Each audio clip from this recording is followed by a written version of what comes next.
We've been observing the free fall of Donald Trump since he decided to shut down the government as this temper tantrum because he didn't get money for his border wall.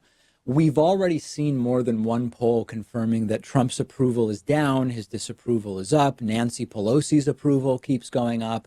But we now have a much more extensive and detailed Quinnipiac poll about these and other issues. And it's even more drastic than we thought, the impact over the last 5, 6 weeks of this shutdown. Now, I'm going to give you numbers, and what you have to remember is that the bar is really low for congressional approval. Okay, congressional approval is historically low, period. In general, Congress has a terrible approval rating.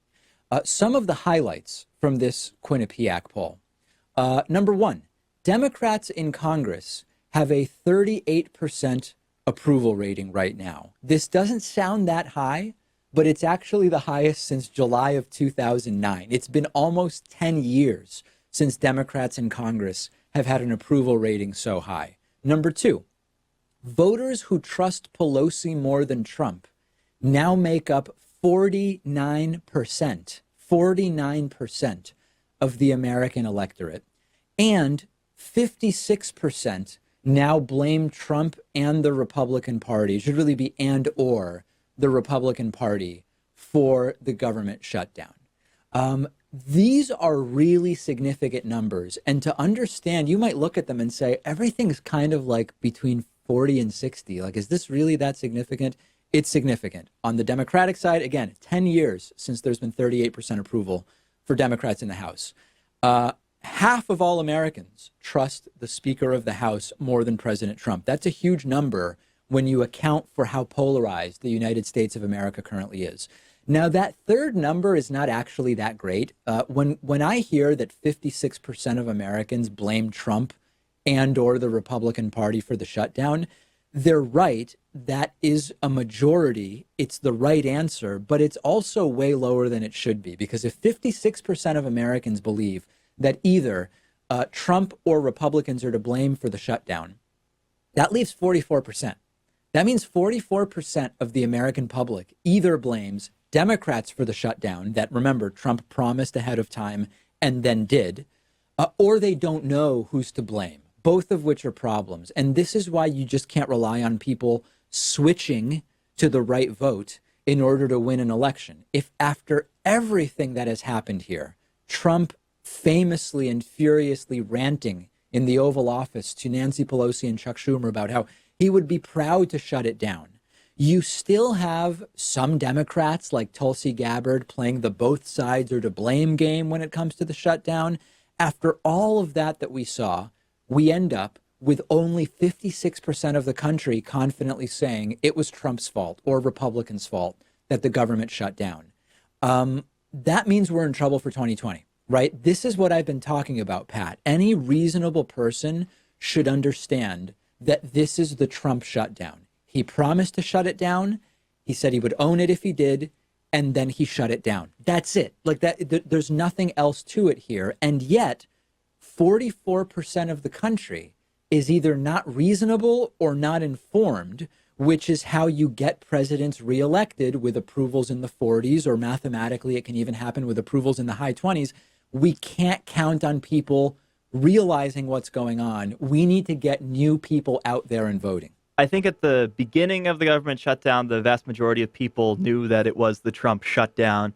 But after a little while, just a couple of weeks, I think neutrality bias starts to set in, and people find it noble and sanctimonious to say, well, it's important that both sides come together and find a solution to this. We just have to blame all of Washington for this. And, some people just don't follow politics closely enough. And if they're a federal worker not getting their paycheck, they don't care exactly who to blame. If it's one side or the other, they just want to blame both sides because they need to get paid, and they're going to just try to do whatever they can to make sure that they get that paycheck. I think that's what happens once these things drag on, and we could be facing another one in another couple of weeks. There could be another one February 15th for sure. And this is why, the call to arms here is, okay, we are getting an inkling that resistance to Trump's antics is good. It's seen favorably. Democrats in the House and Nancy Pelosi specifically have had significant increases to their approval, the more that they have resisted Trump when it comes to the State of the Union, the shutdown, border wall funding, everything. Okay, that's a glimmer. That's a glimmer of hope. Most people blame Trump for the shutdown. Okay, that's good. It's a little concerning that it's only 56%. But the most important takeaway from this poll in terms of like, okay, what do we do now in terms of 2020? The most important takeaway is that assuming people understanding the world will lead to Trump losing in 2020 is wrong, okay?